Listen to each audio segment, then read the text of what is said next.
Hello everybody and welcome to a rapid speedrunning game against Nicholas64 SQ. Rated 1586. We play a Scandinavian per the speedrun and gain some experience with it. He takes, we take. He attacks our queen, we know to go to the side by now. If you don't know that by now, what have you been doing? So he brings out his knight and we develop our knight towards the center. He plays the same setup we play with the white side, very standard. Let's continue our development and castle. We want to get the bishop outside the pawn chain before we castle, because we don't want our position to be too passive. We already have the drawback of moving our queen around a lot. We don't want too many extra disadvantages. So he x-rays our queen, and as seen in our other games, we go c6 just to provide a retreat diagonal on any knight discoveries.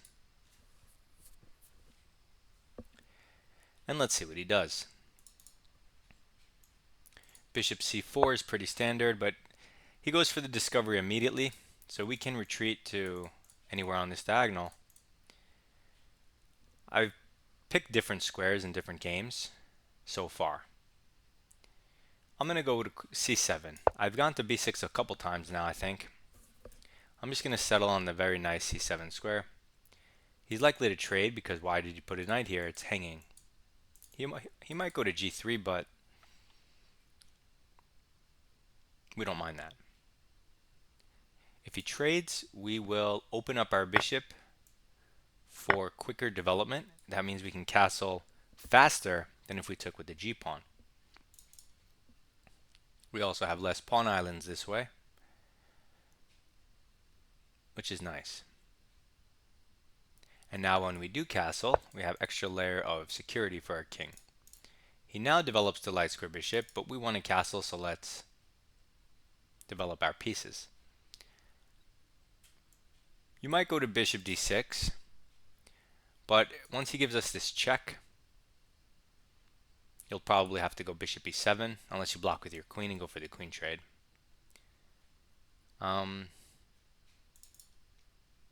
We could go bishop d6, kind of provoke it, but what's the benefit?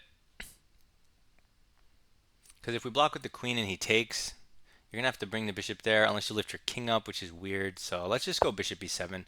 After we castle, we'll move it again to bishop d6. He still might go queen e2 anyway, even without the check, if he wants to long castle. But I don't think. I think now that I did this, let's just castle. Our king is very safe with all the pawns. And we have easy moves, right? Rook e1 is obvious. Knight d7 is obvious. So he moves the pawn off the diagonal so that it's not attacked, and he solidifies his pawn chain. This is all fine. We want to continue our development. We're still not done. So let's bring the knight out. Our last minor piece into the game. He goes queen b3, which creates a battery that doesn't create a threat on f7 or on b7, but you have to notice what he's trying to do at least. I don't think the queen is placed well here. I think this is an idea in other openings and other lines, but here it doesn't have the desired effect of doing anything. It doesn't threaten anything. It's weird. We want to continue improving our pieces. Rook e1 makes sense. But when you see the knight like this, dominated, well, that is a big hint that let's keep improving that before the rook. Get the knight actually doing something. Because although we moved it to d7, it wasn't actually doing anything. Okay, it was supporting c5, but other than that, nothing. Let's improve it to a better square. So he retreats the bishop, and now his bishop just went from an active diagonal to a passive diagonal, also blocking one of his rooks in the future, and we improved our knight all the while. So we don't mind this. If you jump in immediately, you always have to be ready for the immediate kick. You have to have a response ready-made, otherwise you're not playing correctly. So we can improve our rooks. That makes sense. You could also try to improve this knight. That makes sense. You could also maybe even try to just gain space, a5, a4, hit the queen. That makes sense.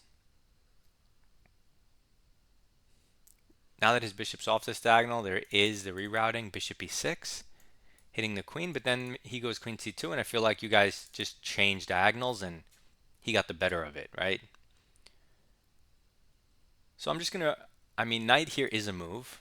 a5 is a move. I mentioned them. I'm just gonna put my rooks to the center, show you guys simple stuff. If I show you guys a5, you're not really gonna be able to use that correctly in your own games. You're gonna be confused when you actually throw it in and when you don't.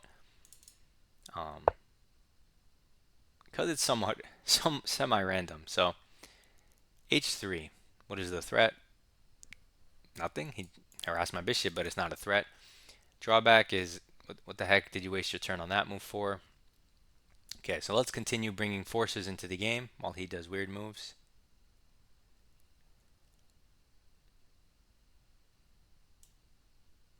Let's just get our other rook in the center. I won't dabble with the a pawn. I won't do anything too weird. He now goes knight back. What's the threat? Maybe he wants to move the f pawn, or maybe he wants to put the bishop here or the knight here. All ideas that don't make much sense to me, so I don't mind.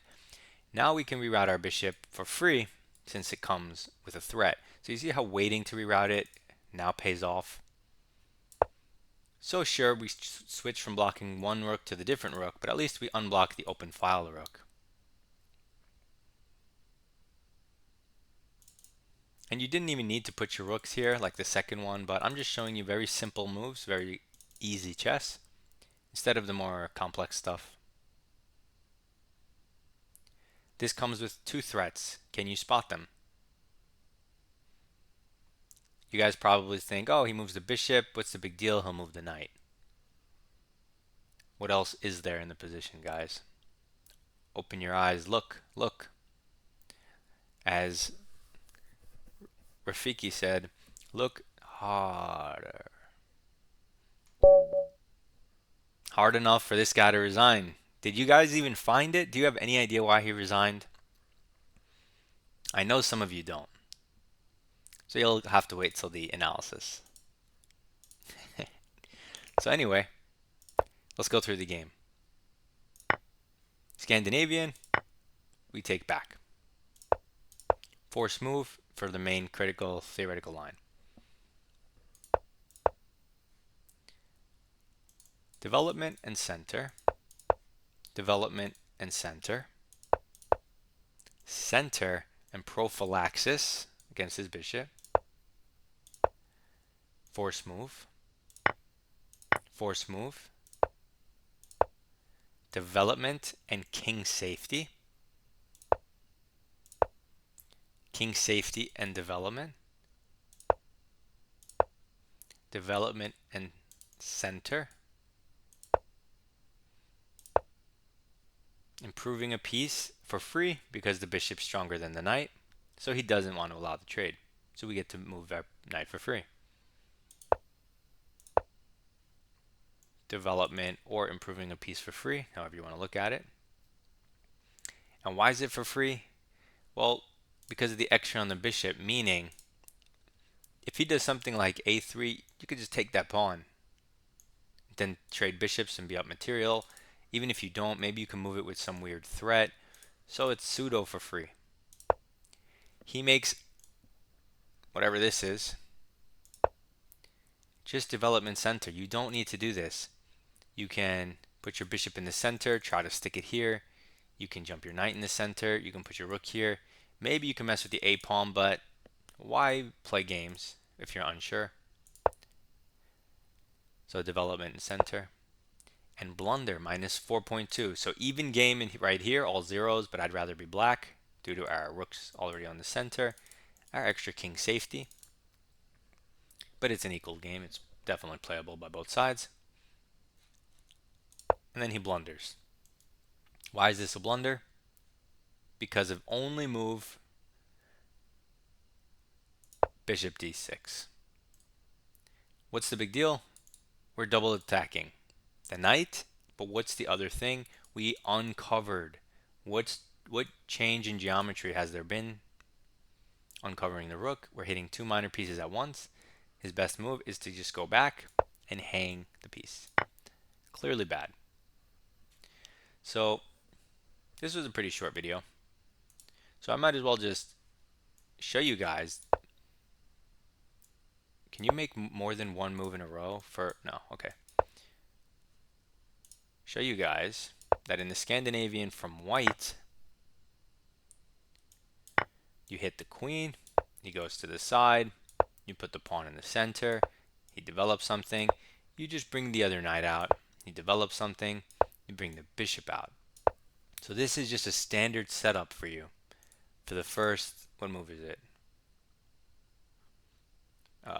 6 moves of the game.